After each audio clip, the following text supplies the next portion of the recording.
Hi అండి, అందరికీ నమస్కారం. అందరూ ఎలా ఉన్నారండి? Welcome to Devi Pramila official YouTube channel. ఈరోజు వీడియోలో అవకాడో తోటి ఒక మంచి హెల్దీ స్నాక్ అండి, శాండ్విచ్. ఇంట్లోనే సింపుల్గా ఉన్న వాటితోనే చక్కగా చేసేసుకోవచ్చండి. అందులో పిల్లలు పెద్దవాళ్ళు ఎవరైనా సరే చేసేయచ్చు ఈజీగా. వివరంగా అంతా కూడా మీకు ఈ వీడియోలో చూపిస్తాను. వీడియోలోకి అయితే వెళ్ళిపోదామా? ముందుగా అయితే అవకాడోలండి, ఇవి ఇలా ఉంటాయన్నమాట. సూపర్ బజార్లో మనకి అవైలబుల్గా ఉంటాయి. అయితే వీటి కాస్ట్ కొంచెం ఎక్కువగానే ఉంటుందండి. కాయ సైజుని బట్టి ఉంటుంది. ఇవి ముగ్గిన అవకాడోస్ అండి. ఇవే మనకి యూజ్ చేసుకుంటాం అన్నమాట. అయితే పచ్చి అవకాడోస్ కూడా ఉంటాయి, అవి ఇలా ఉంటాయండి. వీటి ఏంటంటే మనకి పచ్చిగా ఉన్నాయి కదా, ముగ్గుతాయని పట్టుకెళ్తాం, కానీ ఒక్కొక్కసారి అవి 2-3 రోజుల తర్వాత చూస్తే తొందరగా లోపల అనేది పాడవుతుందండి. కాబట్టి ముగ్గినవి ఇక్కడ షాప్లోనే మనం ఎంచుకొని కొంచెం ఇలా ఒత్తితే మెత్తగా ఉంటాయి కదా, అలాంటివి తీసుకున్నామంటే మనం ఇంకా వెంటనే వాడేసుకోవడానికి పనికొస్తాయి అన్నమాట.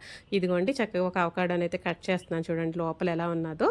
ఇలా చక్కగా గ్రీన్గా క్రీమీ స్ట్రెచర్ తోటి చక్కగా వెన్న ముద్దలాగా ఉంటుందండి. కాబట్టి దీనికి వెన్న పండు అని కూడా దీనికి పేరంటండి. అయితే ఈ వెన్న పండులాగా ఉన్న గుజ్జుని మనకి వాసన కానీ టేస్ట్ కానీ ఏమి ఉండదు. కాబట్టి మనం ఎలాంటి వంటల్లోనైనా సరే, ఎలాంటి మనం తీసుకునే స్నాక్స్లోనైనా సలాడ్స్లోనైనా ఇంక్లూడ్ చేసేసుకొని చక్కగా తీసేసుకోవచ్చు. ఇందులో అవకాడో వేసాము అని కూడా తెలియదండి అసలు. అందులో నేను అవకాడోతోటి చపాతీ కూడా చేసి పెట్టానండి, మన ఛానల్లో వీడియోస్లో ఉన్నాయి. చక్కగా చేసేసుకోవచ్చు. అసలు చపాతీలో అవకాడో వేసామా అని కూడా తెలియదండి. అయితే ఇందులో ఉన్న ఔషధ గుణాలు కూడా అలాగే ఉంటాయండి. కాబట్టి దీనికి అంత రేటు కూడా ఎక్కువగా ఉంటుంది. ఏంటంటే మనకి 100 లోపలేనండి, ఒక 70-80 రూపాయల ఉంటుంది. అయితే ఇది ఏంటంటే గుండెకి కావాల్సిన మంచి కొలెస్ట్రాల్ని తీసుకోవడం, చెడు కొలెస్ట్రాల్ని తగ్గించడం, తర్వాత యాంటీ ఆక్సిడెంట్స్, విటమిన్స్ వచ్చేసరికి B6, C విటమిన్, తర్వాత మన వ్యాధి నిరోధక శక్తి అండి పెరగడానికి ఎన్నో రకాలుగా ఉపయోగపడుతుందండి. అందులో చాలా రకాల విటమిన్స్ అయితే ఉన్నాయి. కాబట్టి వారానికి ఒకసారి 2 సార్లు చక్కగా తీసుకోవచ్చు ఈ అవకాడోని. అలాగే ఇక ఈ అవకాడో ఇలా చిన్న ముక్కలుగా మనం చాక్తో చేసుకున్నా, లేదంటే ఒక బౌల్లో వేసుకుని స్పూన్తో మెదిపినా కూడా చక్కగా మెత్తగా అయిపోతుందండి. అయితే నేను తీసుకున్న పచ్చిమిరపకాయ ముక్కలు, ఉల్లిపాయ ముక్కలు, టమాటా ముక్కలు కట్ చేసి పెట్టుకున్నాను సన్నగా.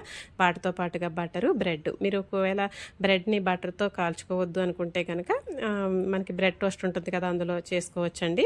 తర్వాత ఇక ఒక బౌల్ తీసుకున్న వెజిటేబుల్స్ అన్ని చక్కగా అందులో వేసేసుకున్న తర్వాత మీకు ఇష్టమైతే ఇందులో క్యారెట్, తర్వాత బ్రోకలీ, కీరా అలాంటి ముక్కలు కూడా చక్కగా సన్నగా తురుముకొని వేసేసుకొని, కాస్త సాల్ట్, కొంచెం ఆలివ్ ఆయిల్ అండి వేసేసుకొని, ఇంకా మనకి మిరియాల పొడి అయితే అవసరం లేదండి, పచ్చిమిరపకాయ ముక్కలు ఉంటాయి కదా, ఆ స్పైసీ సరిపోతుంది. ఇంకా దాంతోనే చక్కగా ఒక పెరుగు కప్పు పెట్టుకొని యాసిటీస్ తినేసేయచ్చు. నేనైతే కనుక ఇంకా పిల్లలకి కొంచెం ఇలా సింపుల్గా బ్రెడ్ని అయితే కొంచెం క్రంచీగా ఉంటుంది కదా, బటర్ వేసేసి చక్కగా కాల్చేసి మధ్యలో మనకి ఆ మిశ్రమం ఏదైతే ఉందో దాన్ని అప్లై చేసేసి చక్కగా పైన ఏంటంటే మనకి చీజ్ అండి, చీజ్ కూడా బాగుంటుంది పిల్లలకి. ఎందుకంటే అందులో కూడా అది మిల్క్తో చేస్తాం కదా, ప్రోటీన్ అది ఉంటుంది కాబట్టి, కాల్షియం అది ఉంటుంది కాబట్టి చక్కగా దానిపైన మనకు ఒక ఈ చీజ్ కూడా స్లైస్ ఒకటి వేసేసుకొని, మనకి నువ్వులు ఉంటాయి కదండి ఇంట్లో, నల్ల నువ్వులు అయితే ఇంకా మంచిదండి, చాలా బాగుంటుంది కూడా. అయితే ఆ నల్ల నువ్వుల్ని కాస్త ఆ తెల్ల నువ్వుల్ని కానీ అలా వేసేసుకొని అరిగానండి, కొంచెం ఆ ఫ్లేవర్ బాగుంటుంది కదా. ఇక బ్రెడ్ స్లైస్ని కొంచెం కాల్చిన వైపుని ఆ చీజ్ పైన పెట్టామంటే చక్కగా వేడిగా ఆ చీజ్ కూడా కరిగి చక్కగా అవకాడో స్పైసీగా చక్కగా అంతా టేస్టీగా ఉంటుందండి. కొంచెం అటు ఇటు కూడా దోరగా కాల్చుకున్నామంటే చక్కగా శాండ్విచ్ రెడీ అయిపోతుంది బటర్ ఫ్లేవర్ తోటి. చాలా ఈజీగా పెద్దవాళ్ళమైనా ఇంట్లో చిన్నపిల్లలైనా సరే చక్కగా చేసేసుకునే ఫుడ్ అండి ఇది. అందులోనూ ఈ వర్షాకాలం చల్లగా ఉన్నప్పుడు బజ్జీలని, పునుకులని అంటారు కదా, అలా కాకుండా కూడా కొంచెం ఇది హెల్తీ ఫుడ్ కదండి. చక్కగా ఒక బ్రెడ్ తిన్నామంటే కడుపు ఫుల్గా అవుతుంది. ఈ వీడియో మీకు నచ్చుతుందని అనుకుంటున్నానండి.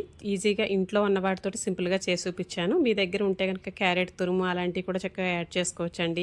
పింక్ కలర్ క్యాబేజ్ అని అలాంటివి కూడా వేసుకోవచ్చు. బ్రౌన్ బ్రెడ్ అనే కదండి, చక్కగా చపాతీ కాల్చుకొని కూడా మనం తీసుకున్న ఈ మిశ్రమాన్ని అప్లై చేసుకొని ఈజీగా తినేసేయచ్చు. ఇలా సింపుల్గా చేసుకునే విధానాన్ని మీకు అయితే చూపించాను. నచ్చితే కనుక లైక్ చేయండి, షేర్ చేయండి, ఛానల్ అయితే సబ్స్క్రైబ్ చేసుకోండి. మళ్ళీ ఒక మంచి వీడియోతో మళ్ళీ ముందుకు వస్తాను. ఈ వీడియో మీద మీకు ఎలా అనిపించింది పూర్తిగా చెప్పాను అనుకుంటే కనుక చిన్న కామెంట్ అయితే చేయండి. ఉంటానండి మరి.